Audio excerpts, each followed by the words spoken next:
વડોદરા જિલ્લાના બીલ ગામે રહેણાંક વિસ્તારમાં 8 ફૂટનો મગર આવી ચડ્યો।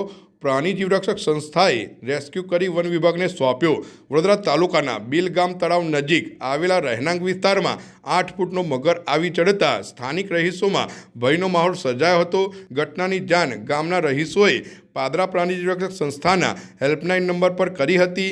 માહિતી મળતા જ સંસ્થાના પ્રમુખ પ્રવીણ મહારાજ તથા કિશોરભાઈ દરજી સહિતની ટીમ તાત્કાલિક ઘટના સ્થળે પહોંચી હતી। ત્યારબાદ સંસ્થાએ વડોદરા વન વિભાગના ટોલ ફ્રી નંબર પર જાણ કરતા વન વિભાગની ટીમ પણ સ્થળ પર દોડી આવી હતી। વન વિભાગ અને પાદરા પ્રાણી જીવરક્ષક સંસ્થાની ટીમે સંયુક્ત કામગીરી હાથ ધરી આશરે 8 ફૂટ લાંબા મગરને સાહસિક રીતે અને કોઈ જાનહાનિ વિના સલામત રીતે પકડી પાડ્યો હતો।